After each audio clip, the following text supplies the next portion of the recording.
I don't really recall the first time I met Nana Bonsu, but I do. The memory of him is always very strong. He was so big and solid and powerful looking.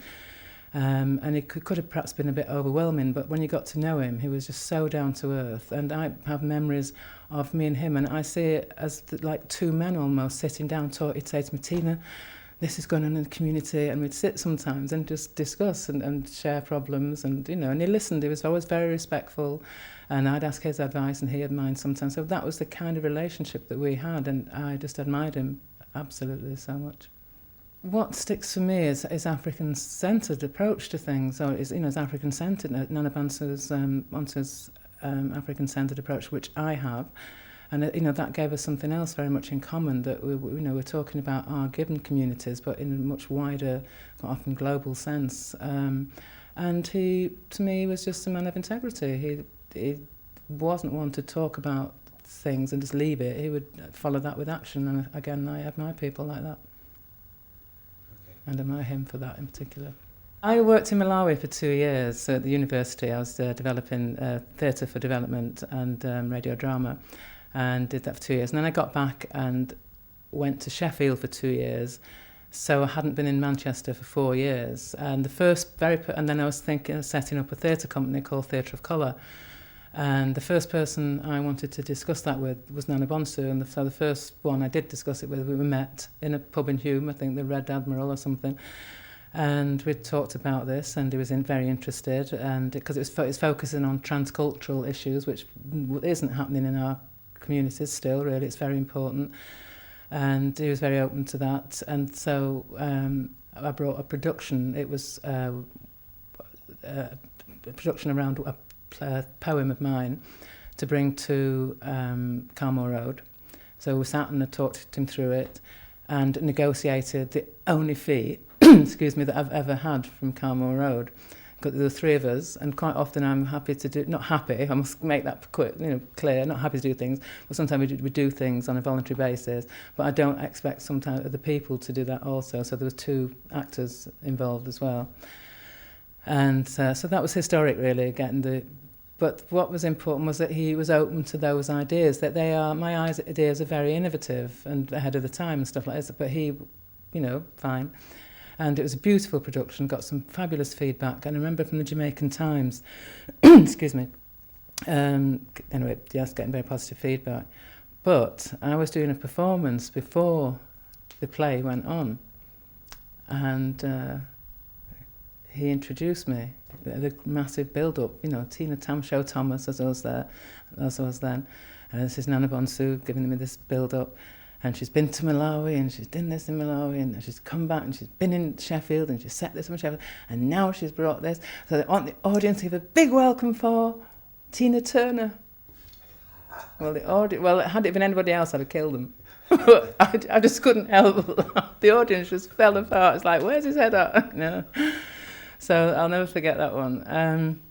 But then there's another time in All Saints Park.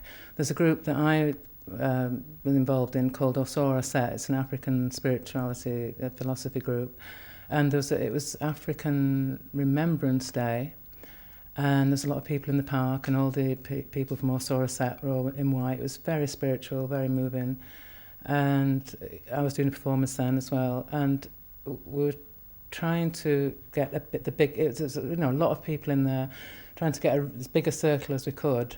And there's a white guy there lying on the grass with a bike. And I remember this red bike, and Nana Bonsu went to him and very quietly, politely asked him, we're trying to make this circle, could you please move back? And the guy just kind of looks at him. And I'm very much aware of it, because he's got such a striking figure, and you tend to be, looking where he is. And so we're then struggling to make this circle, and people started to trip over the bike.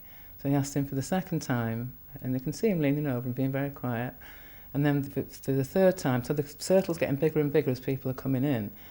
And then I saw him go, and he just picked the bike up and threw it through the air. Now, to my mind, that was what a leader should do. You've negotiated twice, you've been ignored by some rude person, you take action. And I watched it like slow motion.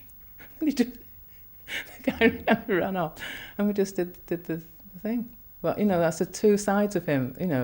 Kind of very funnily giving me that introduction, but then taking leadership. And to me, that's what is crucial for us all, really, that we have leaders that will just take action like that.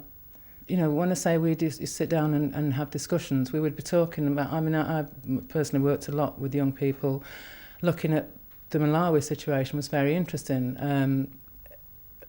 One of the things that I was thinking about, I was you know, mixing with a lot of Malawian community here in Manchester, and that's how I came to go out there. But one of the things that concerned me was thinking, you know, culture differences, until I realised before even getting out there that we'd shared an education. This is a colonialist country, you know, so we had a massive thing in common, and that's how it turned out. But the point you asked me about that, so we would discuss those kind of things, because what I didn't expect was that the identity issues that we have here would be in an African country. But of course it would, because, you know, I won't go on about Banda, but there's the Eurocentricity there that we see here. But so those are the issues that we talk about young people, about identity, and about... I think when Marcus Garvey's son came here last year, I couldn't go, but I got a lot of feedback that he talked a lot about street drugs. Again, through my own work with young people, we should be talking as much about prescription drugs, what our young people are being put on legally, you know, and so we talk about those kind of things as well. Well, the African liberation stuff, I think it set an absolute wonderful example, really. I don't think I've been to, you know, a lot of these things. I've been to Birmingham. I'm not knocking any of the other ones when I say things like this, but the organisation, to me, things starting on time to me is really important. I'm not saying that it started exactly on the minute, but I don't like this attitude of African time. Well, because we made time, so, you know, when we can diss it like that, it's okay, because apparently Marcus Garvey's son kept people waiting 2 hours. I'd have been there calling him out. And I've got better things to do than wait around for somebody, whoever they are, for 2 hours. So that's the organisational side. To me, it always, you know, and I was largely on the programmes like a lot of the black writers and different performers. So I always found it just enriching to perform on those. But it was the level of debate, which I have to say doesn't seem to be there now. Well, I'll say isn't there now. And that's you know, a shame. But that it was... Because we were forming our identities. We were young poets, you know, 30s. Now I consider that very young.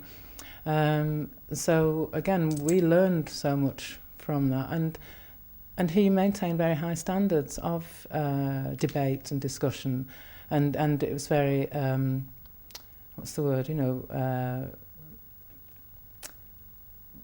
when people could speak from the floor, very open, then people, you know, there is a word for it and I can't think of the word, but encourage debate anyway and discussion, and that to me is really important, because quite often for our people in our communities that is part of the isolation, that we don't have a platform somewhere to go and discuss things that are either intellectually, and I don't mean it has to be of an intellectual style all the time, but, you know, burning issues. As a performer and a writer, that's what I deal with all the time. So to be able to go and exchange those views with other people in an environment then that was friendly and, you know, more unified, it created something unique on Bonsu. And everybody, I mean, you know, I won't go into the Eurocentric thing of one leader, somebody. You can only operate like that if you've got a lot of people around you supporting you and helping you. So, you know, but he did show strong leadership qualities. There's one thing that I actually can't believe that I've forgotten this now. I have photographs. How did I get involved in this one? Quite a few years ago, about 6 years ago, I was in the band on the wall, and it went round like wildfire that a Black Panther was in town. That was a Saturday night, and that was speaking the next day. And I've never seen anything like it. People with eye pencils out and email swapping. It was like it'd gone on fire. And so I go to the meeting and become involved with Robert King Wilkinson, who was one of the Angola Three. Briefly, the Angola Three are three Black Panthers, who Robert had served 29 years inside, 26 in Angola prison in New Orleans, and in Louisiana. They'd been framed. All the three of them had been framed and 26 of those years were in solitary confinement. And it was just an amazing story. So I become the Angola 3 representative here. And once again, the first person I go to get so what I'm doing is organising a Northwest tour for Robert, who's an inspirational speaker now. And so I'm organising the tour. So the first place I want to see that tour is in Manchester. And one of the proudest moments for me was when they both met. To have that kind of liberation soldier in Manchester meeting somebody of Nana Bonsu's stature, and Nana Bonsu to embrace that immediately and not be a bureaucrat, we've got to, just embrace that thing, and for it to take place historically there, and the turnout, because worked very hard to get that turnout, but again, that level of support, I found necessary as a female. I think it's very important that I think that's another important aspect of what I've been talking about, though, that very sadly within our community, males, black men and women are sometimes becoming more and more like that. We were never enemies. We know what situation made that standoff, and I have 2 sons, so that's on that level it's very, very important. But so when I'm talking about Nana Bonsu's, my relationship with him, the professional relationship, the very fact that it's female and male, younger and elder, somebody not of the same culture, there's lots of differences between us two, but in actual fact they never arose at all. I think that's really powerful.